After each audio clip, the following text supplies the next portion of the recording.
ಒಂದ್ಸಲ ಯೋಚನೆ ಮಾಡಿ, ನಿಮ್ಮ ಜೀವನದಲ್ಲೇ ಎಲ್ಲವನ್ನೂ ಕಳ್ಕೊಂಡಿದ್ದೀರಿ ಅಂತ.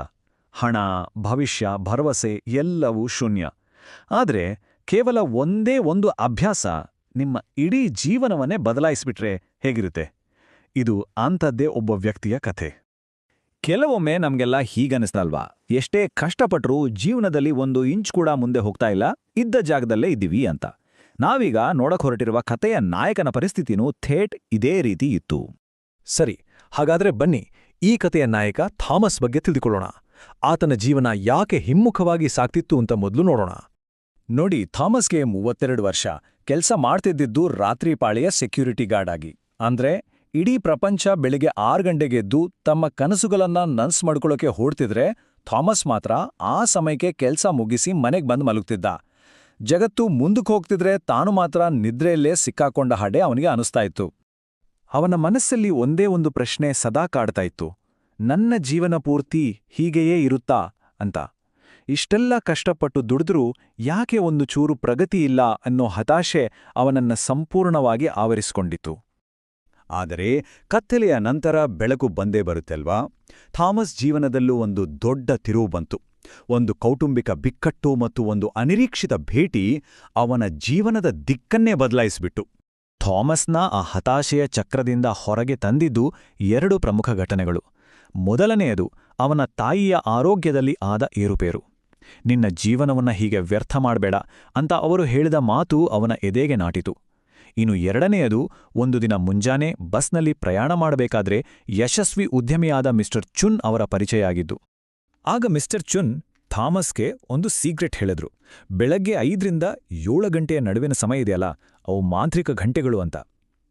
ಆ ಮಾತುಗಳು ಆ ಮುಂಜಾನೆಯ ಸಮಯದಲ್ಲಿ ಅಡಗಿರುವ ಅಗಾಧ ಶಕ್ತಿಯ ಬಗ್ಗೆ ಥಾಮಸ್ ಕಣ್ಣು ತೆರೆಸಿದ್ವು. ಹಾಗಾದ್ರೆ ಮಿಸ್ಟರ್ ಚುನ್ ಅವರು ಥಾಮಸ್ಗೆ ಹೇಳಿಕೊಟ್ಟ ಆ ಅದ್ಭುತ ಪ್ಲಾಂತರಿ ಏನು? ಬನ್ನಿ ಅದರ ಬಗ್ಗೆ ವಿವರವಾಗಿ ತಿಳಿದುಕೊಳ್ಳೋಣ. ಮಿಸ್ಟರ್ ಚುನ್ ಅವರ ಪ್ಲಾನ್ ಶುರುವಾಗೋದೇ ದಿನಕ್ಕೆ ಕೇವಲ 2 ಗಂಟೆಗಳಿಂದ. ಹೌದು, ನೀವು ಕೇಳಿದ್ದು ಸರಿ, ದಿನಕ್ಕೆ 2 ಗಂಟೆ. ಅದೇ 2 ಗಂಟೆಗಳು ಒಂದು ವಾರಕ್ಕೆ 14 ಗಂಟೆಗಳಾಗುತ್ತೆ. ಮತ್ತು ಇದನ್ನೇ 1 ವರ್ಷಕ್ಕೆ ಲೆಕ್ಕ ಹಾಕಿದ್ರೆ ನಂಬೋಕೆ ಕಷ್ಟ ಆಗ್ಬೋದು. ಬರೋಬ್ಬರಿ 730 ಗಂಟೆಗಳಷ್ಟು ಹೆಚ್ಚುವರಿ ಪ್ರೊಡಕ್ಟಿವ್ ಸಮಯ ಸಿಗುತ್ತೆ. ಇದರ ಅರ್ಥ ಏನ್ ಗೊತ್ತಾ? ಪ್ರತಿ ವರ್ಷ ಬೇರೆಯವರಿಗಿಂತ ಸುಮಾರು 3 ತಿಂಗಳಷ್ಟು ಹೆಚ್ಚು ಉತ್ಪಾದಕ ಸಮಯ ಸಿಕ್ಕ ಹಾಗೆ. ಬೇರೆಯವರಿನ್ನೂ ನಿದ್ದೆ ಮಾಡ್ತಿರುವಾಗ ನಮ್ಮ ಭವಿಷ್ಯವನ್ನ ರೂಪಿಸ್ಕೊಳ್ಳೋಕ್ಕೆ ಇಷ್ಟೊಂದು ಸಮಯ ಸಿಗುತ್ತೆ ಅಂದ್ರೆ ಯೋಚನೆ ಮಾಡಿ. ಸರಿ, ಮಿಸ್ಟರ್ ಚುನ್ ಅವರ ಈ ಮ್ಯಾಜಿಕ್ ಅವರ್ ಸಿಸ್ಟಮ್ನಲ್ಲಿ 2 ಸರಳವಾದ ಆದರೆ ತುಂಬಾನೇ ಪವರ್ಫುಲ್ ಆದ ಹಂತಗಳಿವೆ. ಮೊದಲನೇ ಗಂಟೆ ಅಂದ್ರೆ 5ರಿಂದ 6 ಗಂಟೆವರೆಗೆ ನಮ್ಮ ಆರ್ಥಿಕ ಸ್ಥಿತಿಯನ್ನು ಸುಧಾರಿಸೋಕೆ ಸಹಾಯ ಮಾಡುವಂತಹ ಒಂದು ಸ್ಕಿಲ್ ಕಲಿಬೇಕು. ಅದು ಯಾವುದೇ ಇರ್ಬೋದು. ಇನ್ನು 2ನೇ ಗಂಟೆಯಲ್ಲಿ 30 ನಿಮಿಷ ದೇಹಕ್ಕಾಗಿ ವ್ಯಾಯಾಮ ಮತ್ತೆ 30 ನಿಮಿಷ ಮನಸ್ಸಿಗಾಗಿ ಓದು, ಪ್ಲಾನಿಂಗ್ ಅಥವಾ ಚಿಂತನೆಗೆ ಮೀಸಲಿಡಬೇಕು. ಈ ಸಿಸ್ಟಮ್ ಯಶಸ್ವಿಯಾಗಬೇಕಂದ್ರೆ ಮಿಸ್ಟರ್ ಚುನ್ 3 ಕಡ್ಡಾಯ ನಿಯಮಗಳನ್ನ ಹೇಳಿದ್ರು. ಇವುಗಳನ್ನ ಪಾಲಿಸಲೇಬೇಕು. ಮೊದಲನೇ ರೂಲ್, ನೋ ನೆಗೋಸಿಯೇಷನ್. ಅಂದ್ರೆ ಯಾವುದೇ ಕಾರಣಕ್ಕೂ ರಾಜಿ ಮಾಡ್ಕೊಳ್ಳೋ ಹಾಗಿಲ್ಲ. ವೀಕೆಂಡ್ ಅಂತಾನೂ ನೋಡದೆ ಪ್ರತಿದಿನ ಬೆಳಿಗ್ಗೆ 5 ಗಂಟೆಗೆ ಏಳಲೇಬೇಕು. 2ನೇ ರೂಲ್, ನಿದ್ದೆಯನ್ನ ಪ್ರೊಟೆಕ್ಟ್ ಮಾಡ್ಕೋಬೇಕು. ಅಂದ್ರೆ ರಾತ್ರಿ 9 ಗಂಟೆಗೆಲ್ಲ ಮಲಗಿಬಿಡ್ಬೇಕು. 3ನೇ ಮತ್ತು ಅತಿ ಮುಖ್ಯವಾದ ರೂಲ್, ಮೊದಲ ವಾರದ ನೋವನ್ನ ಸಹಿಸ್ಕೊಳ್ಬೇಕು. ಯಾಕಂದ್ರೆ ಆರಂಭದಲ್ಲಿ ಇದು ತುಂಬಾನೇ ಕಷ್ಟ ಅನ್ಸುತ್ತೆ, ಆದ್ರೆ 21 ದಿನಗಳ ನಂತರ ಇದು ನಮ್ಮ ಅಭ್ಯಾಸವೇ ಆಗ್ಬಿಡತ್ತೆ.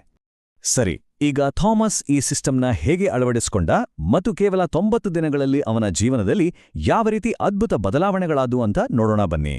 ಮೊದಲನೇ ದಿನ ಬೆಳಗ್ಗೆ ಏಳೋದು ಅವನ ದೇಹ ಮತ್ತು ಮನಸ್ಸಿಗೆ ಒಂದು ದೊಡ್ಡ ಯುದ್ಧವೇ ಆಗಿತ್ತು. ಆದ್ರೂ ಛಲ ಬಿಡದೆ ಎಕ್ಸೆಲ್ ಕಲಿಯೋಕೆ ಶುರು ಮಾಡ್ದ. ಸುಮಾರು 20ನೇ ದಿನದ ಹೊತ್ತಿಗೆ ಒಂದು ಶಿಫ್ಟ್ ಕಾಣಿಸ್ತು. ಅಲಾರಂ ಬಾರಿಸೋಕ್ಕೂ ಮೊದಲೇ ಅವನಿಗೆ ಎಚ್ಚರ ಆಗ್ತಾ ಇತ್ತು. 60ನೇ ದಿನದ ವೇಳೆಗೆ ಅವನಲ್ಲಿ ಆತ್ಮವಿಶ್ವಾಸ ಹೆಚ್ಚಾಗಿತ್ತು. 3 ಆನ್ಲೈನ್ ಕೋರ್ಸ್ಗಳನ್ನ ಮುಗಿಸಿದ್ದ. ಆರೋಗ್ಯನೂ ಸುಧಾರಿಸಿತ್ತು, ಮನಸ್ಸು ಕೂಡ ಚುರುಕಾಗಿತ್ತು. ಮತ್ತು ಕೇವಲ 87ನೇ ದಿನ ಒಂದು ಪವಾಡವೇ ನಡೀತು. ಅವನಿಗೆ ಮೊದಲು ಸಿಕ್ತಿದ್ದ ಸಂಬಳಕ್ಕಿಂತ ಡಬಲ್ ಸ್ಯಾಲರಿಯ ಅಕೌಂಟಿಂಗ್ ಕೆಲಸದ ಆಫರ್ ಬಂತು. ಈ ಅನುಭವದಿಂದ ಥಾಮಸ್ಗೆ ಒಂದು ದೊಡ್ಡ ಸತ್ಯದ ಅರಿವಾಗಿತ್ತು. ಯಶಸ್ಸು ಅನ್ನೋದು ನಾವು ತಲುಪಬೇಕಾದ ಒಂದು ಜಾಗ ಅಲ್ಲ, ಬದಲಿಗೆ ಅದು ಪ್ರತಿದಿನ ನಾವು ಮಾಡುವ ಸಣ್ಣ ಸಣ್ಣ ಅಭ್ಯಾಸಗಳ ಒಟ್ಟು ಮೊತ್ತ. ಥಾಮಸ್ನ ಕತೆ ನಿಜಕ್ಕೂ ಸ್ಫೂರ್ತಿದಾಯಕ ಅಲ್ವಾ? ಈಗ ಈ ಗೆಲುವನ್ನ ನಮ್ಮದಾಗಿಸ್ಕೊಳ್ಳೋ ಸಮಯ. ಅದಕ್ಕಾಗಿ ಇಲ್ಲಿದೆ ಒಂದು 90 ಡೇ ಚಾಲೆಂಜ್. ಥಾಮಸ್ ತೆಗೆದುಕೊಂಡ ಅದೇ ಚಾಲೆಂಜ್ ಇದು. ಕೇವಲ 3 ಸರಳ ಹಂತಗಳು. 1. ಇವತ್ತು ರಾತ್ರಿ ಮಲಗೋ ಮೊದಲು 5 ಗಂಟೆಗೆ ಅಲಾರಂ ಸೆಟ್ ಮಾಡಿ.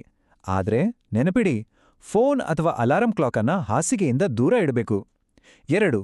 ಆ ಮೊದಲ ಗಂಟೆಯಲ್ಲಿ ಯಾವ ಸ್ಕಿಲ್ ಕಲಿಬೇಕು ಅಂತ ಇವತ್ತೇ ನಿರ್ಧಾರ ಮಾಡಿ ಅದಕ್ಕೆ ಕಮಿಟ್ ಆಗಿ. 3.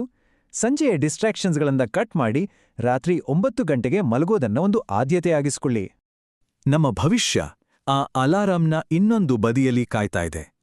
ಅದನ್ನು ಎದುರಿಸೋಕೆ ನಾವೆಚ್ಚರಗೊಳ್ತೀವಾ?